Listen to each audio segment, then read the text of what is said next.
सरकार बदलिले भी विकास माइना बदलुनी आदिवासी मानकर विकास प्रक्रिया को उभय सरकार अणदेखा करुछन्ति बोली दाबी करी टांगीर आज कृषक सभार साथी माने गर्जन करथिले। टीबीर लंठन आलुआरू बिजुली को जाइथिबा आदिवासी माने गोटे मास बिजुली देय नदेला परे टाटा पावर अधिकारी बिजुली संजोग काटी लोकमानक अंधार भितर को ठेली देइछन्ति। 2 मास तरी तथा 300 यूनिट मागणारे पाइबे बोली चातक परी अनेइथिले मध्य पूर्व सरकार जोगाइथिबा बिजुली को मध्य काटी दियागला। अन्यपक्षे टांगी चौदारी थिबा भू कंपाउंड देय बाकी थिला बेले टाटा पावर कौन पदक्षेप नेउथिबार देखा देइछि। वर्षा दिन में हाथी अन्य सरीसृप मानकर उपद्रव चलता बेले आदिवासी माने अंधार ने नाही नथिबा दुख दुर्दशा भोग करुछन्ति। एही सब समस्या को भित्ति करी कृषक सभा टांगी ब्लॉक ऑफिस एक शोभायात्रा करी प्रबल वर्षा टाटा पावर सम्मुखें धारणा देइछन्ति। जदि बिजुली संजोग करा न जिवो तार अनिर्दिष्ट काल पई आंदोलन जारी रहबो बोली संघर डम्बुरधर साहू प्रकाश करिछन्ति।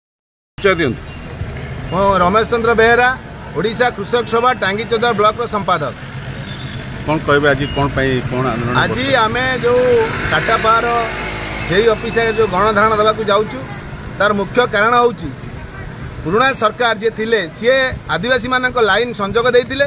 नुआ सरकार आसिला परे ये आदिवासी सरकार बोलौथिबा बीजेपी सरकार 300 यूनिट बिजुली मागणा देवा कथा कही आज आदिवासी 2.5 मास है लाइन काटी देइछि। आदिवासी माने अंधार रही जोटि कि हाथी भय अच्छी साप भय अच्छी भालू भय अच्छी बारा भय अच्छी यही भाव में आदिवासी लाइन की से काटिकिनी शुणु ना बारंबार कहवा सत्वे कहते तुम कंज्यूमर हवा मैंने आदिवासी मैंने राजी थे भी से कंज्यूमर न करी जबरदस्ती दादागिरी देखई लाइन टाक काटी देइछन्ति। कौन कहबे पूर्व अभियोग आज मु बारंबार आसी कही सेठी अभियोग कर बुझे मुझे सार देखु आपन जदि कंज्यूमर करछन्ति हमर मना नहीं आम लोक पैसा देबे हमको रिसीट देले से पैसा देबे से बिल दि जाऊ एमाने कंज्यूमर न करी लोक मानक ऊपर एका बेले बोझ पकाउछन्ति कहछन्ति तुम 5000 आदिवासी लोक दे परिबेनी आमे तांको कहिछु तुम धीरे धीरे तांको पैसा नियो धीरे धीरे तांको कंज्यूमर करो तांको बिल दियो बिल कागज दे तांको पैसा अदा करो से तो पैसा देବାକୁ मना करनाथि तुम जबरदस्त कहीं लाइन टा कहीं काटिल एक कथा कहला पर भी से शुणुनाथि